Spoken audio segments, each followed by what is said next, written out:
제가 우리 유 목사님께 말씀을 듣고 가서 무슨 말씀을 드려야 될까, 전도에 대해서 부분적인 이야기를 드리는 것이 좋을까. 그런데 그게 팬데믹 시대를 거치면서 참 적용하기 어려운 부분들도 많이 너무나 생겨났기 때문에 제가 좀 생각하고 또 저희 교회가 하고 있는 사역을 좀 소개하면서 나누는 것이 훨씬 더 유익하고 좋은 시간이겠다, 그런 마음을 갖게 돼서 저희 교회에서 하는 사역 중심으로 좀 말씀을 드리고자 합니다. 제 동기 목사가 그 강원도 사북에서 목회를 하는데요, 도박 중독자를 섬기는 사역을 합니다. 가끔 이제 도박 중독자들이 밤늦게 상담 전화를 하는 경우가 있다. 어느 날도 밤 11시가 넘은 시간에 전화가 왔는데 이 도박 중독자가 상담을 한 겁니다. 자기가 돈을 몇십억을 지금 다 날렸다라는 거예요. 자기 재산뿐만 아니라 친척들, 친구들 돈까지 다 날렸고 이제 더 이상 어찌해 볼 수 없는 그런 상황 가운데 있는 사람이었다라고 하더라고요. 그런데 더 충격적인 사실은 뭐냐면 그 사실을 가족들이 까마득히 모르는 거예요. 그리고 이게 참 심각한 게 돈이 없어서 도박을 못하니까 이분이 이제 게임 중독에 빠졌잖아요. 성인인데도 불구하고 게임을 안 하면 일상의 생활이 어렵고 잠도 잘 못 잘 정도의 상황이 이르렀다라는 이야기를 쭉 하더래요. 그런데 그와 이야기를 하다가 더 충격적인 사실을 알게 됐는데 그가 교회 다니는 사람이더라고요. 제 친구 목사님이 그런 얘기를 하더라고요. 그 도박 중독자 상담을 하다 보면 많은 사람들이 교회 다니는 사람들이다라는 거예요. 제가 그 얘기를 듣고 그런 마음이 들었습니다. 우리가 가진 신앙은 도대체 우리에게 어떤 의미가 있는 걸까?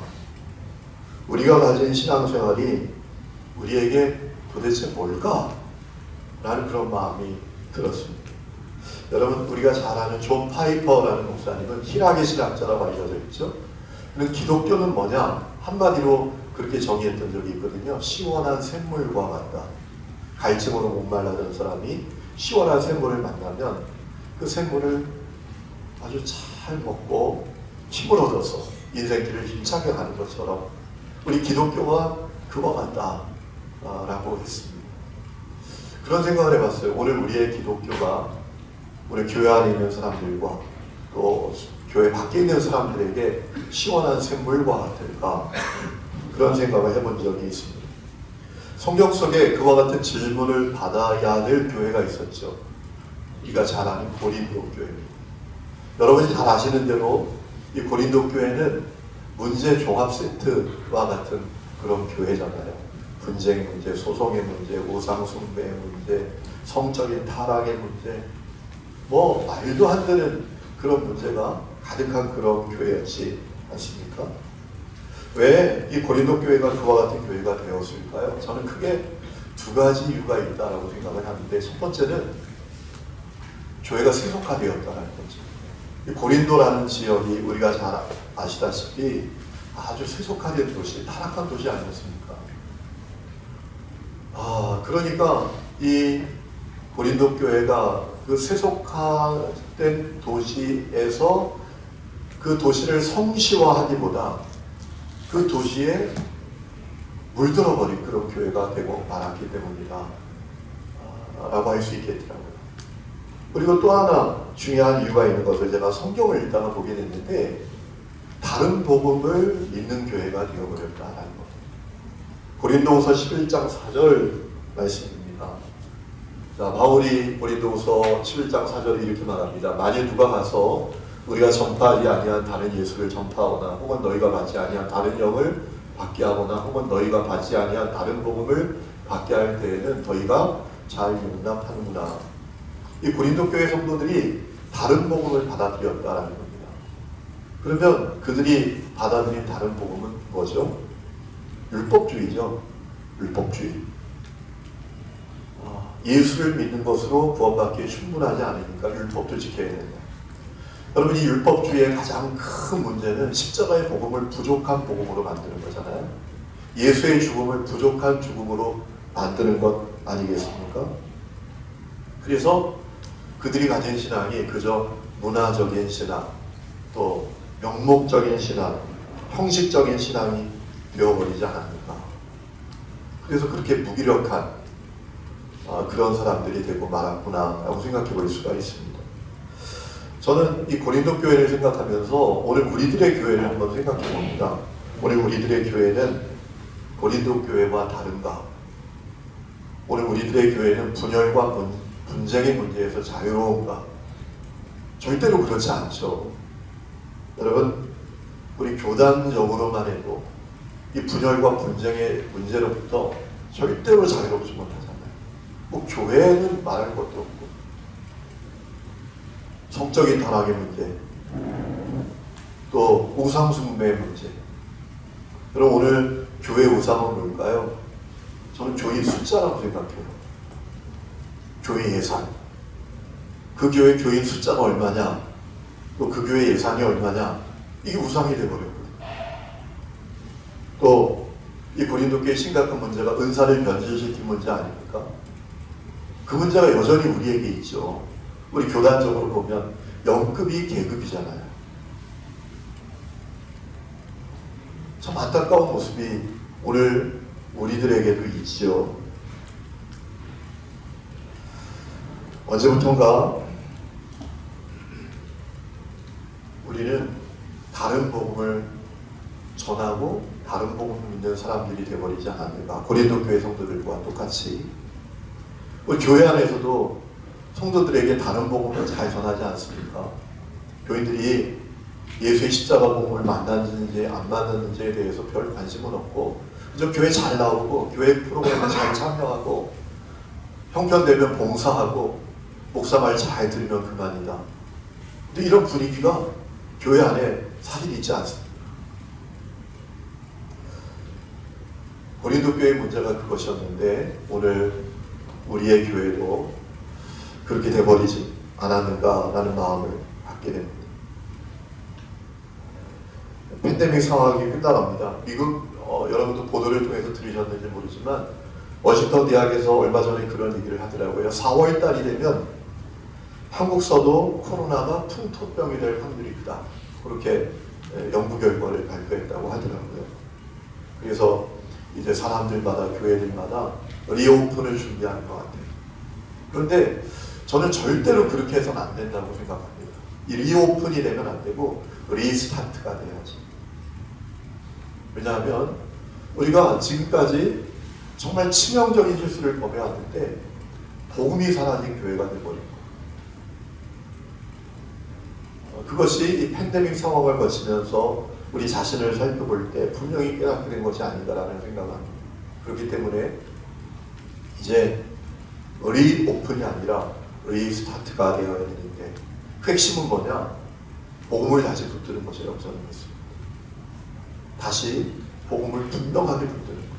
성도들이 복음을 분명하게 만나게 하는 것. 그것이 우리 사역의 핵심이 되어야 되지 않겠는가라는 마음을 갖습니다. 리스타트의 핵심은 교회가 복음의 진정성을 회복하고 복음으로 사역을 재편하는 것. 그것이 오늘 우리가 향해야 될 것이다 라는 마음을 갖게 됩니다. 그래서 저는 사역을 하면서 어떻게 하든지 성도들을 복음 앞에 세우고 복음을 만나게 하고 복음을 살아내게 하고 복음을 나누게 하는 그런 성도들, 그런 교회가 되게 하려고 했었는데 그 일을 위해서 어떻게 해나가고 있는지를 여러분과 잠시 좀 나누려고 합니다. 자, 복음 양육에 대해서 좀 말씀을 드립니다. 저희 교회 누구든지 오면은 꼭 거쳐야 될 그 과정이 하나 있습니다. 시작하는 그리스도인이라는 과정을 꼭 거쳐야 합니다. 권사님이 오시더라도 장로님이 세가적으로 오시더라도 또 우리 교회 이미 다니고 있는 모든 분들이 꼭 이수해야 될 과목이 이 시작하는 그리스도인이라는 겁니다. 이 시작하는 그리스도인을 필수적으로 이사해야 되는데 이 시작하는 그리스도인의 핵심은 뭐냐면 복음입니다. 일과는 예수님을 영접해야 합니다. 이 과를 꼭 하게 만듭니다. 복음을 이분이 만났는지 안 만났는지 이 시작하는 그리스도인을 통해서 분명하게 점검할 수 있습니다. 빌그레암 목사님이 그런 호소를 했던 적이 있잖아요. 내가 평생 교회 바깥에 있는 사람들에게 복음을 전하기 위해서 했었는데 알고 보니까 교회 안에 복음을 다시 들어야 될 사람들이 너무 많다라는 사실을 깨닫게 되었다라고 말씀을 하셨거든요. 그래서 저희 교회는 복음으로 성도들이 양육하는데 그 출발이 시작하는 그리스도입니다.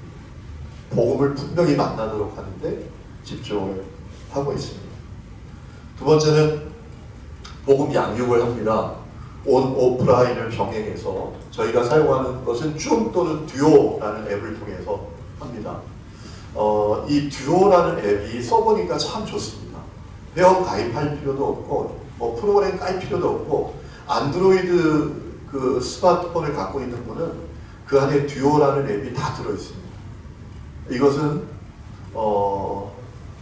그 아주 쉽게 사람들이 연결시켜주고 소통할 수 있도록 돕는 그런 앱이거든요. 그래서 줌이나 듀오라는 앱을 통해서 복음 양육을 아주 열심히 하고 있습니다.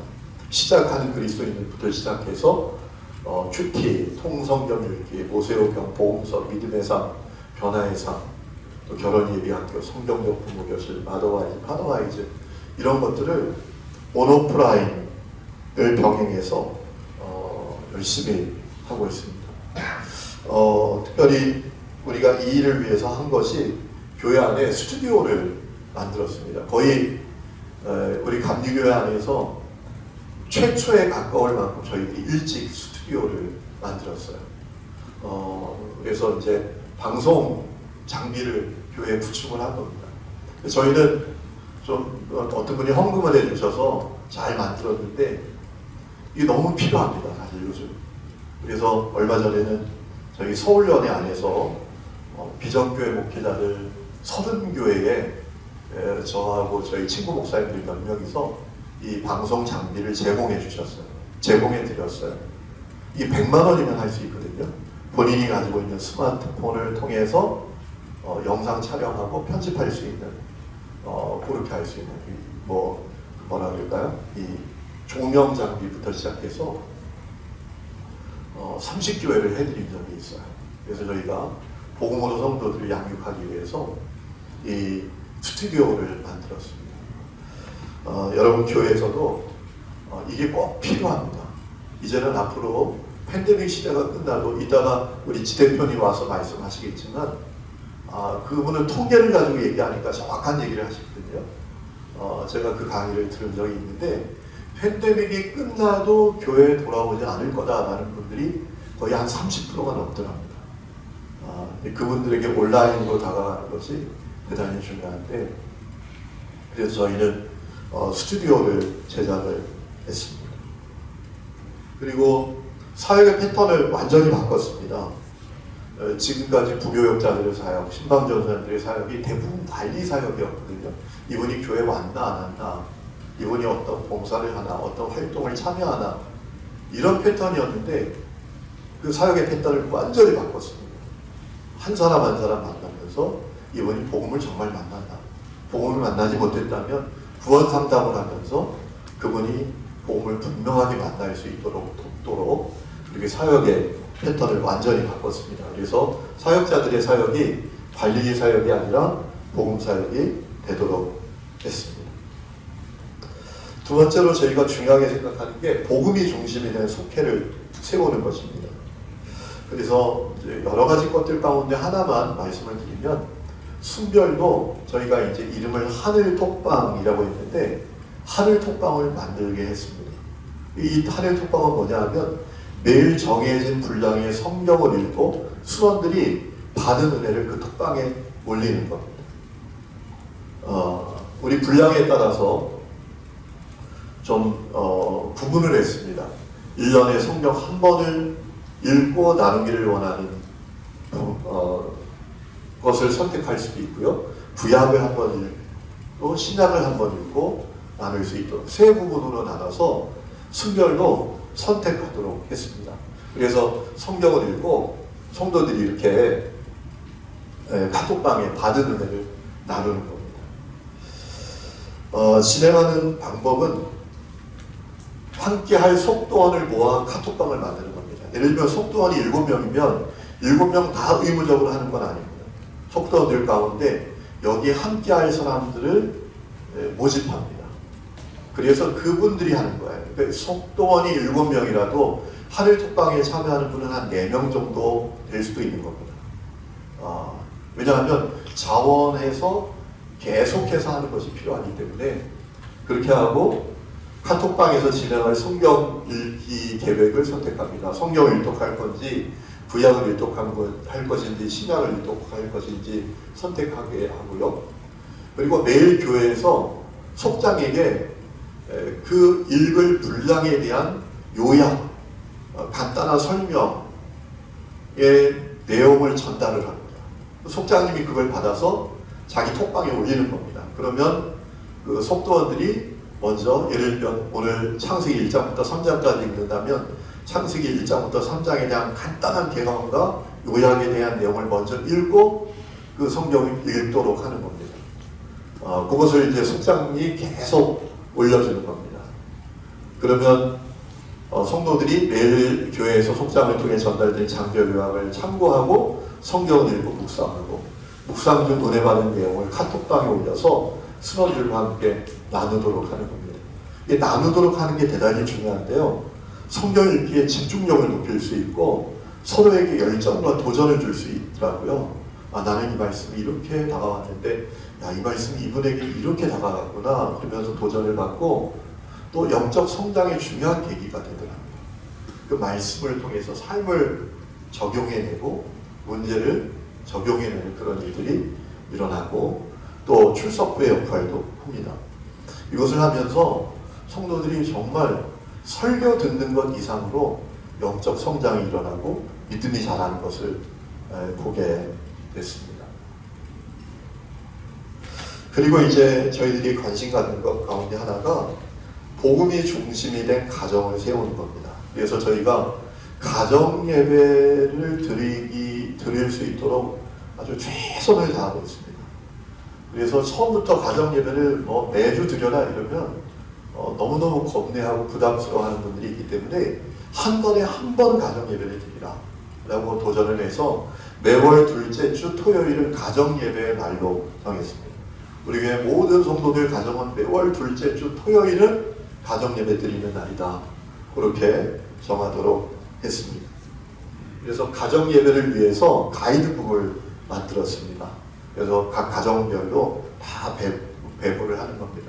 우리 집에 세우는 하나님의 나라라는 제목으로 이제 월별로 예배 순서 그리고 설교 그리고 그 가정 예배 드릴 때 가이드 할 내용들을 다 거기 수록해 놨습니다. 그래서 그렇게 따라만 예배를 드리면 가정 예배를 어려움 없이 드릴 수 있도록 가정 예배 가이드북을 만들어서 배부했고요. 이 가정 예배 드릴 때 성도들이 어려워하는 게 설교입니다. 설교. 그래서 제가 저희 스튜디오에서 이 설교 영상을 제가 찍습니다. 그래서 그것을 이제 성도들에게 문자 링크로 보내줘서 설교에 어려움이 있는 가정은 이 영상을 설교 시간에 봐라. 그렇게 진행을 하고 있습니다. 그렇게 해서 가정 예배 하고 있고요. 그리고 온 세대와 함께하는 연합기도회를 만들었어요. 이제 요즘 교회마다 세대 통합 예배가 아주 일어나고 있는데 저희는 아직 그렇게 하기는 좀 어려워서 그 매달 넷째 주 금요일은 온 세대가 함께 연합으로 기도하는 날을 만들어서 온 세대가 복음 앞에 서도록 하고 있습니다. 우리 아까 보여드렸던 가정예배 가이드북의 주제도 복음이에요. 복음의 중점, 복음의 집중력을 갖고 계속 성도들이 양육하고 다가가고 세우려고 하는 겁니다. 그렇게 하고 이 복음이 중심이 된 가정 세우기를 위해서 부모와 자녀가 함께하는 신앙교육 자료를 가정으로 지속적으로 발송하고 있습니다. 지 대표님 이따 여러분 그 통계 말씀하실 때 아주 충격적인 통계를 하나 말씀을 하십니다. 어떤 통계를 하는가 하면 부모님들에게 여쭤봤대요. 당신들 자녀들에게 신앙에 영향력을 끼치는 사람이 누구라고 생각합니다. 당신의 자녀에게 신앙의 영향력을 끼칠 수 있는 그 우선순위를 한번 정해봐라 했더니 1번이 부모였어요. 그리고 2번이 목회자고 3번인가 4번이 교사더라고요. 그러니까 이제 무슨 얘기인가 하면 이 성도들이 교회학교 교사가 우리 자녀의 신앙을 책임진다. 여기에 대한 별 기대가 없다라는 거예요. 그러니까 내가 내 자녀의 신앙을 교육해야 된다. 라는 것에 대해서 이제 눈이 벌써 띄었다라는 거예요. 내가 가장 결정적인 요인이다. 내 자녀의 신앙을 세우는 데. 근데 문제는 어떻게 내 자녀의 신앙을 이렇게 이끌어줘야 될지 이분들이 좀 막연하게 생각합니다. 그래서 저희들이 아주 지속적으로 정기적으로 부모와 자녀들이 함께하는 신앙 교육 자료를 부서별로 계속 보내줍니다. 그래서 그것을 가지고 부모와 자녀들이 함께하고 피드백을 받고 그러면서 복음이 중심이 된 가정을 세우기 위해서 저희들이 최선을 다하고 있습니다. 그리고 중단하지 않는 복음 전도. 여러분 이제 앞으로 전도는 온라인 전도가 참 중요한 시대가 되었잖아요. 그래서 온라인 매체를 통해서 전도하는데 저희들이 힘을 다하고 있습니다. 복음 영상, 또 말씀 칼럼, 3분 메시지, 새벽 묵상, 카드 전도지. 여러분 페이스북 같은 데 보면 이 카드들이 있잖아요. 4페이지 정도 올릴 수 있거든요. 그런 전도지, 또 성경 바로 알기, 다양한 영상들, 또 그 온라인 문서를 통해서 복음을 전하는 데 힘을 다하고 있습니다. 그렇게 진행을 하고 있고요. 또 이미지 전도에 저희들이 또 최선을 다하고 있습니다. 이제 교회 이미지가 팬데믹 상황을 거치면서 참 어려워졌잖아요. 그래서 좋은 이미지를 주기 위해서 저희들이 최선을 다하고 있는데 마을버스에 이렇게 그 스티커식으로 이제 메시지를 전하는 게 큰 돈 들지 않습니다. 의외로 비싸지 않습니다. 그래서 다음 봄에는 마스크 벗고 만나자 이렇게 좀 친근하게 다가가면서 그 지역에 있는 사람들을 위로하고 축복하는 그런 메시지들을 마을버스에 지속적으로 저희들이 하고 있고요. 또 교회에도 계속 한 달에 한 번씩 그 좋은 어떤 메시지를 통해서 다가가고 있고 지역에 보면 온라인 사이트, 온라인 매체들이 많이 있습니다. 거기에 우리들이 계속해서 접근하면서 좋은 이미지를 주기 위해서 최선을 다하고 있습니다. 그리고 현장 전도도 이 팬데믹 상황에서도 저희들이 중단하지 않고 계속하고 있습니다. 이사 전도팀, 저희들이 집중하는 전도팀인데요. 교회 주변 아파트 이사 오는 가정에 준비된 선물과 전도지를 나누면서 매일 전도하는 겁니다. 저희 지역에 아파트 세대가 참 많이 있거든요. 연립도 많고. 그런데 그 세대에 매일 저희들은 이사하는 분들에게 전도를 합니다.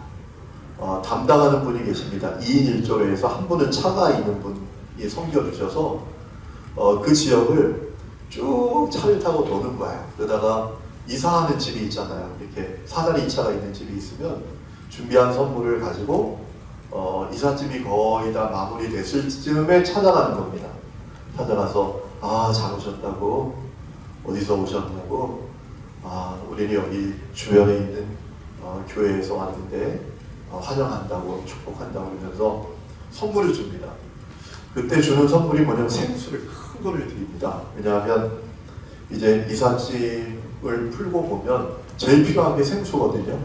왜냐하면 정수기도 연결되기 전이고 그러니까 그 생수를 주고 생수에도 우리 교회 스티커를 이렇게 잘 붙여가지고 또 필요한 선물을 이제 전도 가방에 넣어서 전달을 합니다. 그러면서 이제 이분들의 성향, 종교 그리고 복음을 대하는 어떤 온도 전도를 다 체크하는 겁니다. 이분이 복음에 대해서 적극적인가, 중립적인가, 또 부정적인가, 그것들을 이제 전도팀원들이 그분들을 접촉하면서 계속 전도할 사람을 찾아가는 겁니다. 그러다 보면 뭐 멀리서 이사 왔는데 앞으로 다닐 교회를 찾는 사람도 만나게 됐고요. 또 어떤 분은 교회를 다니다가 쉬고 있는 사람들도 만나게 되고, 타종교했는데 교회에 대해서 관심을 갖고 있는 사람들을 만나게 됩니다.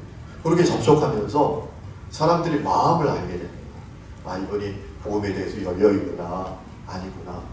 이분은 복음에 대해서 중립적인 태도를 갖고 있기는 하지만 그렇게 거부는 하지 않고 있구나. 그런 것들을 알게 되면서 그것에 맞게 사람들에게 계속 접촉을 하는 겁니다. 열려있는 사람들은 더 적극적으로 하고, 또 중립적이거나 부정적인 태도를 가진 사람은 아주 지혜롭게 그들에게 다가가는 거예요. 왜냐하면 몇 동 몇 호 다 알잖아요. 그렇죠? 그분이 몇 동 몇 호에 사는지, 어디서 이사 왔는지, 애기 이름은 뭔지 그 만남을 통해서 다 알거든요. 그래서 이사 오는 사람은 절대로 놓치지 않습니다. 어떻게 하든지. 그래서 월, 화, 수, 목, 금, 토, 주일 계속 하고 있습니다. 또 지금은 이 나눠주는 전도를 좀 어렵기 때문에 저희가 어떻게 하냐면 월, 화, 수는 가서 꽂는 전도를, 우리가 만나지 못하면 가서 주보나 전도지를 꽂기라도 하자. 그래서 이것을 절대로 중단하지 않고 계속하고 있어요. 저희가 이제 가서 쭉 꽂아놓은 사진을 한번 준비해 봤는데, 아파트도 이렇게 가서 꽂을 수 있는 아파트가 있고 못 꽂는 아파트가 있어요. 그러면 어쩔 수 없습니다. 근데 주변에 또 빌라도 많거든요.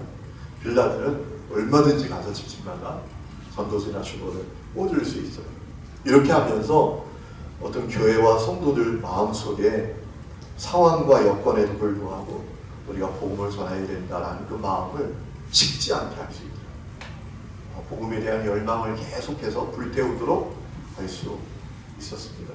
그리고 목요일 날은 교회 주변 상가를 방문하여 관계를 맺으면서 전도하는 팀이 있습니다. 상가하는 분들이 참 어렵거든요.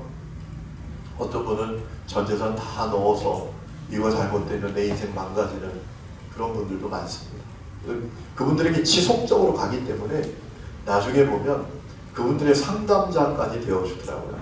어떤 분이 계속 만나다 보면 자기들의 고민, 자기들의 어려움까지 털어놓고, 그리고 거기에 대해서 이야기하면서 마음을 나누고 전도하고 그렇게 하고 있습니다. 플로팅 전도팀이라고 있습니다. 매주 토요일 지역을 다니면서 청소하면서 미워하면서 전도하는, 주로 남성들이 하는 팀이고요. 저희가 이제 팬데믹 시대에 찾아낸 전도법 가운데 하나인데 당근마켓 전도팀이라고 있습니다. 여러분 당근마켓 아시죠? 모르시나요?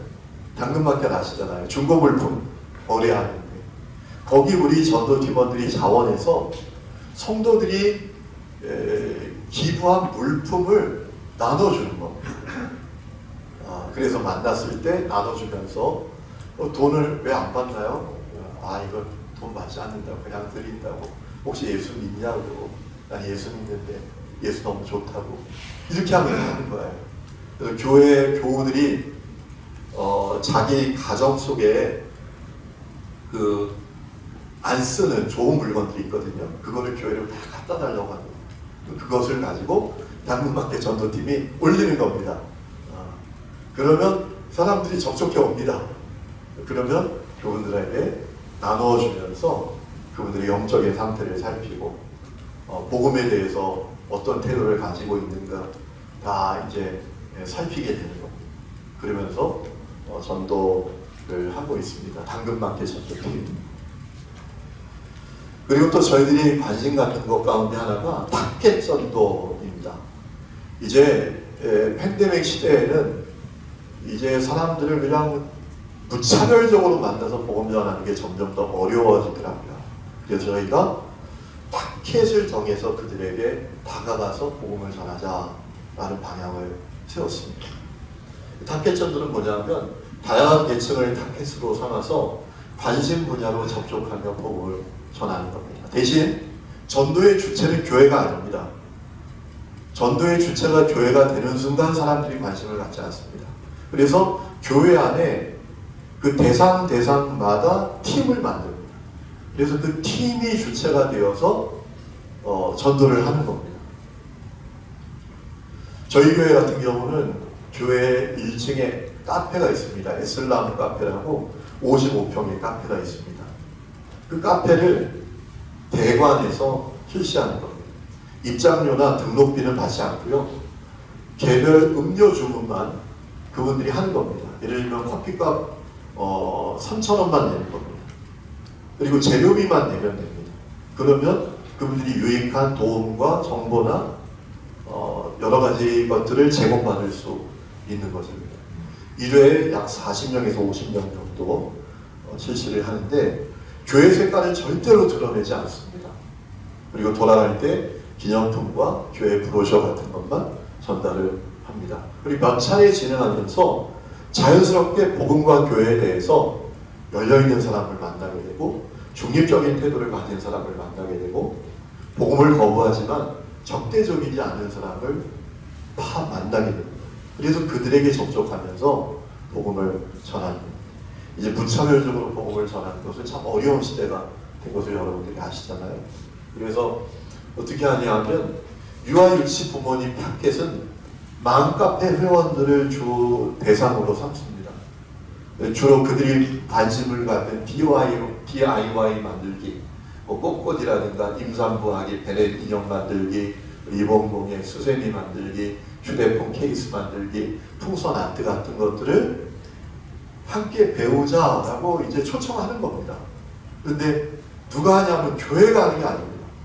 교회가 하지 않고 그 유아 유치 자녀들을 가진 성도님들이 몇 사람이 팀을 만드는 겁니다. 그들이 모임을 주최하고 사람들을 초대하고 그렇게 해서 그들에게 다가가면서 복음을 전하는 겁니다.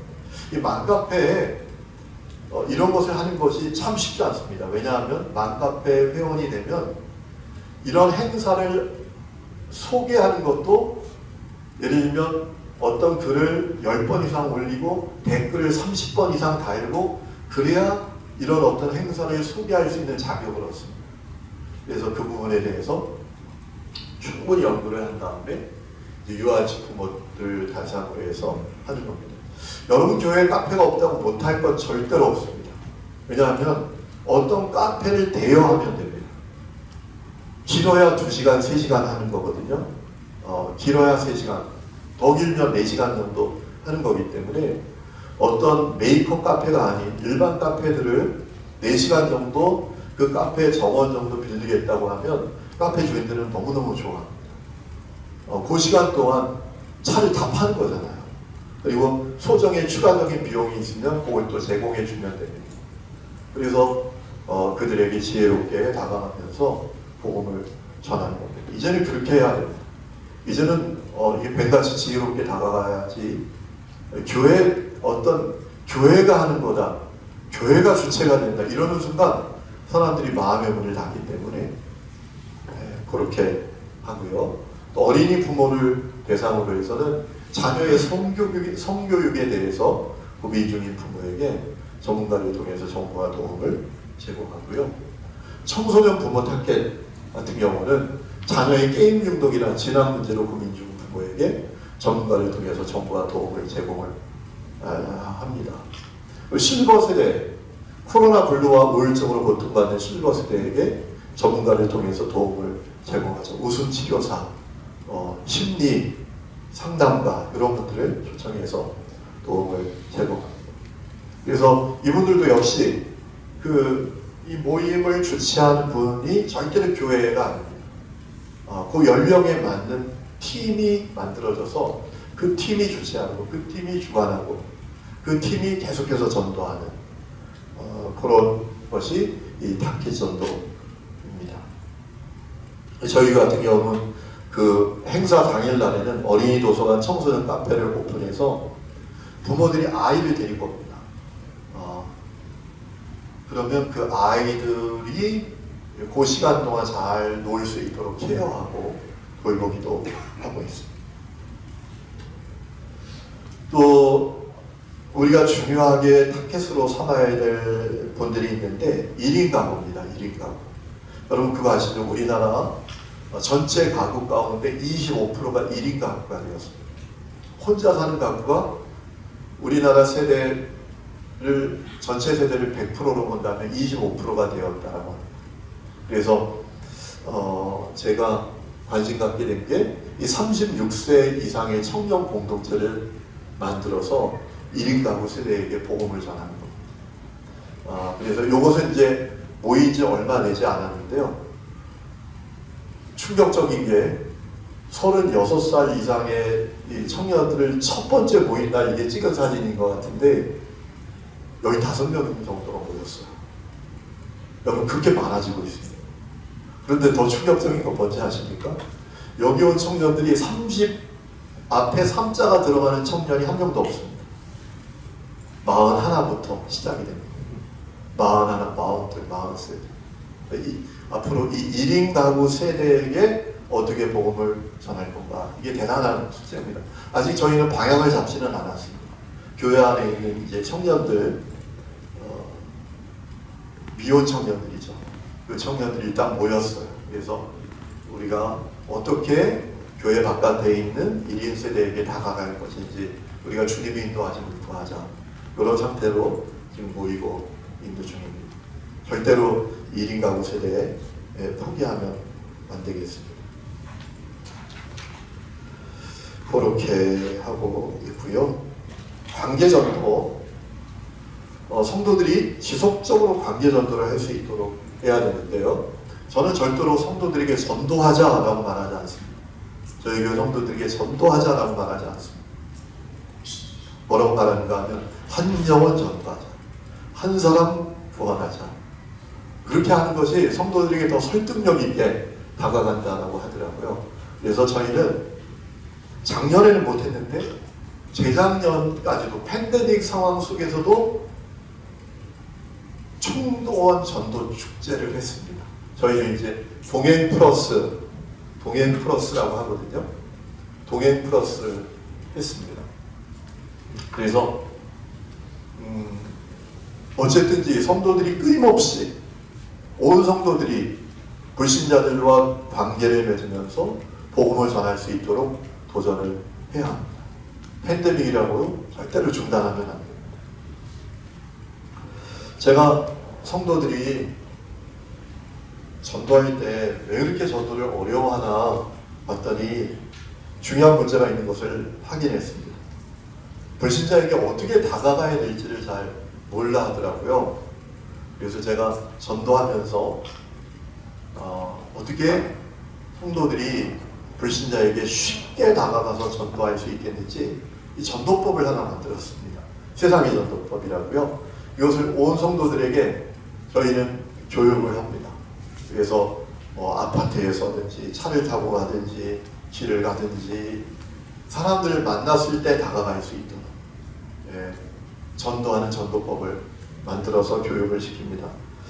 이게 이제 세상의 전도법이라는 건데요.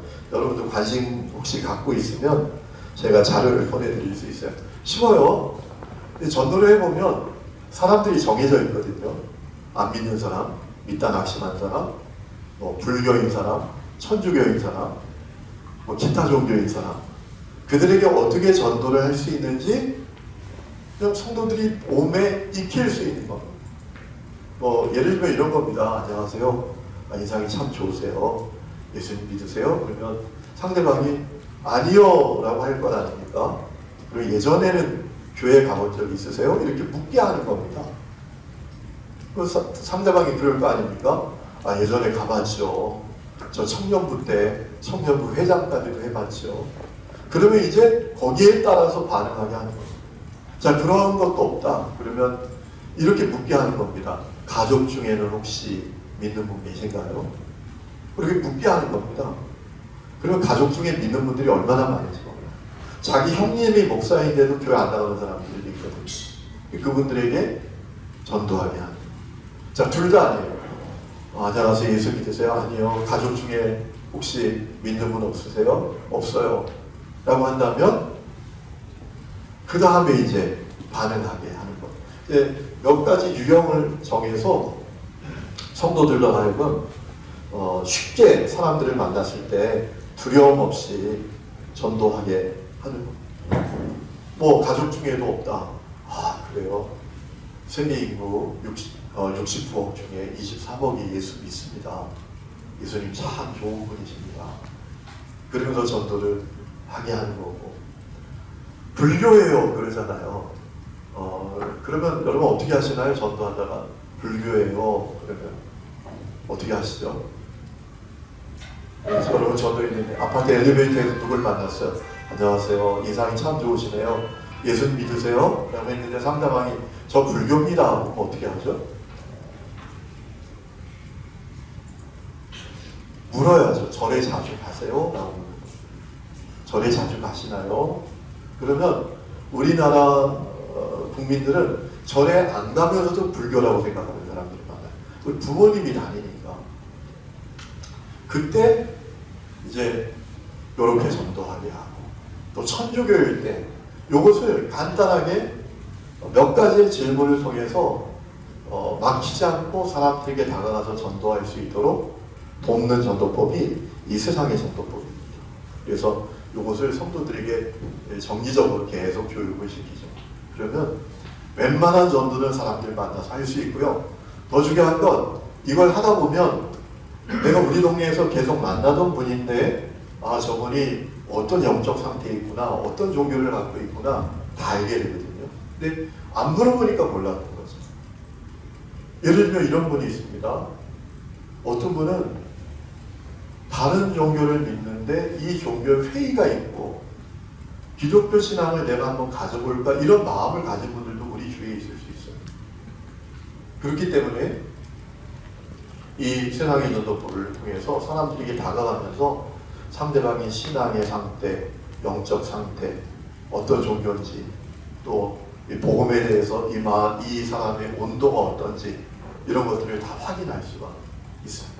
그래서 성도들이 계속 전도를 하는 거예요. 여러분 생각해 보세요. 여러분 교회에도 뭐 전도팀들이 있을 텐데 여러분 한번 여러분께 여쭤볼게요. 전도팀이 전도해 오는 분들이 많습니까? 아니면 전도팀 아닌 분들이 전도해 오는 분들이 많습니까?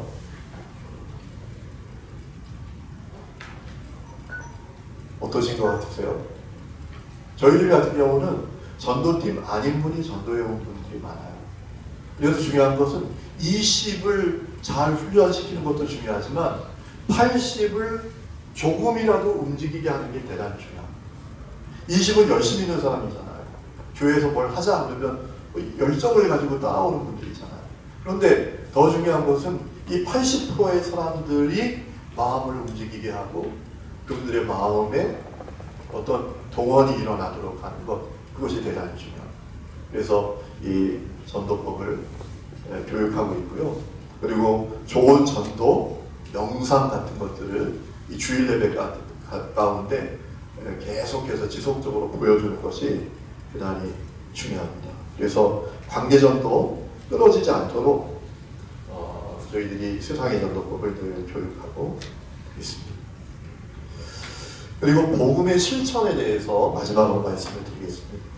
성도들이 복음을 잘 양육받는 것도 중요하고 복음적인 속죄 안에서 복음으로 세워지는 것도 중요하고 복음을 전하는 것도 중요하지만 복음을 살아내는 것도 대단히 중요하잖아요. 그래서 저희가 성도들이 복음을 실천할 수 있도록 저희들은 또 잘 가이드를 합니다. 그래서 이 팬데믹 상황 가운데 저희들이 했던 일은 탑골공원에 가서 빵 나눠주는 사역을 했어요. 이 팬데믹이 끝나니까 팬데믹이 벌어지니까 그 탑골공원에 있는 급식소가 다 문을 닫았습니다. 이 전염될까봐 따라해서 못하게 했거든요. 그래서 저희가 성도들이 헌금을 하게 했어요. 자원하는 사람들이 헌금을 하게 해가지고 그분들이 헌금한 돈으로 빵을 사가지고 가서 점심때마다 매일 빵 나눠주는 사역을 했었고요. 그걸 성도들이 가서 하게 하는 거예요. 복음을 실천하게 하는 거죠. 그리고 주민자치센터와 연결해서 지역의 어려운 가정에 비상키트를 1년에 한 3번, 4번씩 계속해서 지속적으로 했습니다. 이 키트 안에 생필품이 들어있는 겁니다. 그래서 이것은 속회별로 준비를 하도록 했습니다. 속회별로 준비를 해서 나누어 줄 수 있도록 했고요. 그리고 저희가 복음을 실천하도록 하고 있는 것 가운데 하나가 성부 크리스마스입니다. 현재 18째 작년에 진행을 했거든요. 이 이제 성부 크리스마스의 핵심은 뭐냐면 이 성탄의 기쁨이 우리만의 기쁨이 아니라 이 지역에 살아가는 사람들이 기쁨이 되도록 하는 것입니다. 그래서 세 가지 주제로 합니다. 빛을 비추는 사람, 섬기는 사람, 찾아가는 사람으로 진행을 하는데요. 빛을 비추는 사람은 저희 그 교회 지역에 있는 삼성교 로타리라는 큰 광장이 있습니다. 거기에 아름다운 성탄 트리를 세우는 겁니다. 여러분, 서울시 같은 경우는 이것을 저희들이 몇 해 전까지는 저희 돈으로 저 성탄 트리를 늘 세웠거든요. 그런데 3년 전부터는 저희 돈 10원도 안 들어가고 세웁니다. 저 하나 만드는데 1,000만 원이 넘게 들어가는데 어떻게 저희들이 하고 있냐 하면 성북구에서 각 구에서 문화 사업을 진행합니다. 문화 사업 공모를 합니다. 저희들이 그 공모에 지원을 한 겁니다. 이 성탄을 맞아서 지역에 있는 사람들이 성탄 트리를 바라볼 때마다 마음이 행복해지고 기뻐하고 또 위로받도록 한다라는 이런 목적으로 공모를 해서 공모에 당선이 됐어요. 그래서 1,500만 원씩 매년 지원을 받아서 성탄 트리를 세우고 있어요. 그리고 섬기는 사람은 뭐냐면 성북구에 있는 환경미화원들을 초청해서 위로하는 겁니다. 그래서 저희 교회로 절대로 초청하지 않고요. 지역에 있는 식당이나 뷔페로 초청을 해서 환경미화원들 식사 다 섬겨드리고 그리고 선물을 드립니다. 이제 작년, 재작년은 팬데믹 때문에 식사를 못해서 저희가 이제 선물을 전달해 드리기도 하고 또 성북 보건소에도 차 트럭을 보내가지고 차를 전달합니다. 이 두 가지 중요한 목적이 있습니다. 교회가 끊임없이 세상에 좋은 이미지를 주는 것하고 또 하나는 성도들이 복음을 실천하게 하는 데 목적이 있습니다. 성도들이 이건 교회 일반 재정으로 하나도 하지 않습니다. 성도들이 자원하는 그 헌금을 통해서 다 진행을 합니다. 찾아가는 사람은 숙회별로 이 성탄절을 앞두고 지역에 있는 주민자치센터에서 어려운 가정들 병단을 다 받습니다. 그러면 어려운 가정을 방문해서 자기들이 준비한 선물을 전달해 드리고 또 10만 원 그 봉투가 든 돈을 드리고 오는 겁니다. 가서 그분들 얘기 들어드리고 기도해 드리고 오도록 하는 겁니다. 이렇게 계속 하니까 성도들이 복음을 실천하는 데 있어서 아주 큰 유익이 있는 것을 경험하게 되었습니다. 그리고 저희가 또 이제 선한 사마리아인 사역을 합니다. 지역의 어려운 가정, 노인, 환자, 시설을 매달 재정적으로 지원을 하는 겁니다. 그 돈이 상당합니다. 한 달에 몇백만 원을 저희들이 나눠주는데 그 재정이 어디서 나오냐 하면 저희 1층에 있는 카페 에슬나무 수익금 전액이 나오고요. 그리고 저희는 꼭 교회 꽃꽂이를 하지 않습니다. 꽃꽂이를 하지 않는 대신 성도들이 선한 사마리아인 헌금이라고 해서 이웃을 도울 수 있는 헌금을 하도록 합니다. 저희는 꽃꽂이가 없는 교회를 지향을 하는데 그리고 애경사가 있으면 절대로 떡하지 마라. 떡하지 말고 그 돈을 어려운 이웃을 돕는 헌금을 해라 라고 안내를 합니다. 그리고 주일 점심 식사 비용을 저희는 받습니다. 1인당 1,000원씩 받습니다. 1,000원 내고 밥을 먹는 거. 그래서 그 비용 전체를 모아서 지역에 어려운 분들이 많습니다. 특별히 이 사역을 하면서 제가 충격을 받았던 것은 청년들 가운데 어려운 청년들이 너무나 많습니다. 바꾸는 청년이 진짜 있습니다. 그리고 50대 넘은 불쌍한 남성들이 너무나 많습니다. 경제적으로 힘을 잃어버리니까 어떤 일이 벌어지는가 하면 가족들이 다 외면하는 겁니다. 아내에게도 버림을 받고 자녀들에게도 외면을 당합니다. 혼자 지내는 그런 50대 이상의 남성들이 의외로 많습니다. 그런데 이분들이 문제가 뭐냐면 우리나라 의료보험이 잘 돼 있기는 하지만 의료보험 안 되는 비용에 의료적인 문제가 생겼을 때는 어려운 겁니다. 그래서 저희가 이렇게 재정을 다 이제 매달 나가는 고정 비용이 있고 비축해 놓는 비용이 있습니다. 그 비축해 놓는 비용은 뭐냐면 의료보험 안 되는 환자가 생겼을 때 복지사, 동사무소 복지사가 저희한테 요청을 하면 저희가 그 비용을 보내드리는 거예요. 예를 들면 치과적인 거, 또 수술적인 부분이 있어서 비급여에 대한 부분을 저희들이 책임져 주는 겁니다. 그렇게 했더니 교회가 안으로는 복음을 실천하는 성도들로 세워지고 밖으로는 그 교회는 외 떨어진 섬 같은 교회가 아니라 꼭 필요한 교회야. 우리의 이웃이 된 교회야. 라는 그 이미지를 분명하게 갖게 되었습니다. 그래서 작년부터 이제 시작한 것은 추수감사원금을 30%부터 시작해서 어려운 분들에게 나누는 겁니다. 작년에 30%를 시작했고요. 매년 10%씩 올리는 겁니다. 그래서 어느 정도 시간이 지나면 추수감사원금 전체를 이제 나누어 드리도록 저희 교회에서 했는데 작년에는 이제 3천만 원 추수감사원금 30% 3천만 원을 그 안디옥 프로젝트라고 요즘 목회자들이 어려움에 처하면 재산도 없고 수입도 어렵고 그러니까 돈 빌릴 데가 없잖아요.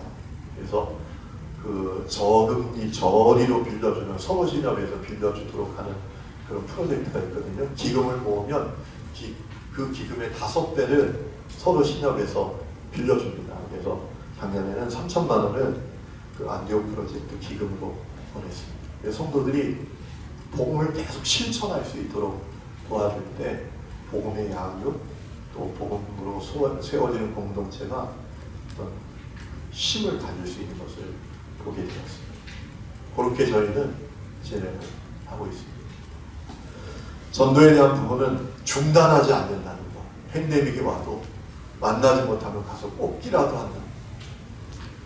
그리고 이제는 다양한 사람들에게 전략적으로 다가가서 복음을 전해야 된다는 것. 그 부분을 여러분들이 좀 인식하시고 교회마다 상황이 다르고 지역마다 다 상황이 다르니까 우리 지역에서 어떻게 이제 지역 사람들에게 다가갈 수 있겠는가, 복음을 전할 수 있겠는가. 여러분이 계신 어떤 지역은 연령이 많은 분들이 계신 지역일지도 모르겠고요. 젊은 세대가 사는 지역이 있을 수도 있겠잖아요. 그래서 천편일률적으로 다 할 수는 없겠지만 중요한 것은 이제 무작위로 막 하는 것은 어려워졌다. 그리고 교회가 전면에 나서는 전도는 더 어려워졌다라는 걸 기억하시고 교우들이 힘을 이루어서 그들이 세상 속으로 스며들어가는 그런 전도를 해야 된다라는 것에 대해서 좀 강조해서 말씀을 드리고 싶습니다. 네. 제가 짐 싸야 된다고 해가지고 좀 일찍 마치려고 합니다. 네, 혹시 질문 있으면 말씀해 주시면 제가 말씀을 드리겠습니다. 그리고 말씀을 좋겠습니다. 네.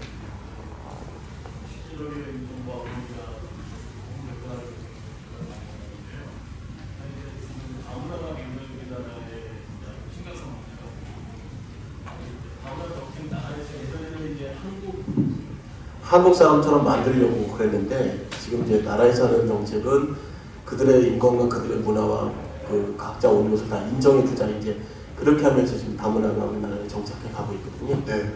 그래서 목사님 이제 다문화에 대해서 또 그 다음날 이웃에 대해서 어떻게 전도의 방법을 갖고 계신지. 저희는 그 중앙아시아와 러시아에서 온 분들 위한 예배를 드렸었어요. 작년까지 코로나 터지고 그러니까 재작년까지죠. 재작년까지 그 러시아 목사님이세요. 고려인이신데 이분이 이제 동대문 쪽에 그 중앙아시아에서 오신 분들이 많이 모이거든요. 그래서 그분들 대상으로 주일 오후 2시에 저희가 예배 모임이 있었습니다. 그렇게 하고 그래서 그분들에게 좀 다가가려고 했었고요. 저희들이 저희 지역을 좀 조사해 보니까 저희 지역은 다른 지역에 비해서 다문화 세대가 상대적으로 적더라고요. 그래서 어떤 교회적으로 그 사역 말고는 지금 하는 것은 없습니다. 정말 필요한 사역인 것 같아요. 어제도 뉴스에 보니까 우리 서울에 되게 싼 아파트가 있다면서요, 상대적으로. 그런데 한국인은 가서 못 사는 아파트라고 하더라고요. 다 그 중국 분들만 있어가지고. 좀 상대적으로 싸대요, 그 아파트가. 근데 싸다고 한국인들이 못 갔다고 하더라고요. 그만큼 이제 다문화 배경을 가진 분들이 많아지는 것 같아요. 꼭 필요한 사역이라고 생각합니다. 혹시 다른 것 있으신가요? 네. 목사님 강의를 한 게 유튜브에도 있나요? 오늘 했던 강의를 영상도 찍겠지만 네. 혹여나 참조해서 짧은 시간 동안에 많은 걸 배웠잖아요. 네. 근데 저희들이 만약에 하나라도 배우고 다시 실천하기 위해서 실천하기 위해서는 좀 이렇게 다시 한번 보고 싶은데 네. 혹여나 목사님 세상의 전도법 강의는 있을 것 같고요. 유튜브에 있습니다. 네, 유튜브에 어디 돌아다닐 것 같고요. 그리고 우리 성교국에서 하나 찍자 해가지고 제가 찍을 예정이고요. 저희 교회 사역에 대한 오늘은 저희 교회의 사역에 대한 일반적인 설명이기 때문에 그것은 없는 것 같아요. 유튜브에. 대신 어떤 오늘 이렇게 말씀드린 것 가운데 조금 더 궁금하신 거 있으면 저에게 연락 주시면 자료나 이런 거 보내드릴 수 있어요. 가정예배 가이드북이나 또 이 온라인 전도 어떤 자료 같은 것도 다 저희들이 오픈하고 보내드릴 수 있습니다. 그러면 혹여나 오늘 강의했던 그 PPT도 저희가 네, 여기 있거든요. 복사해가지고 네, 하시면 됩니다. 네, 감사합니다. 혹여나 목사님 책을 쓰셨나요? 네, 책을 쓰셨나요? 책은 아직. 아직 안 썼어요. 네, 알았습니다. 감사합니다. 왜냐하면 책 쓰고 사고 치는 사람들이 너무나 많더라고요. 그래가지고 저는 은퇴하고 책을 쓰기. 제가 좋아하는 목사님들이 여러 분 계셔서 그 책을 여러 번 가지고 있었는데 그 책을 결국은 다 버리게 되더라고요. 누군지 얘기 안 하셔도 다 아시죠? 또 다른 질문 없으신가요? 그러면 마치시는 게 좋을 것 같습니다.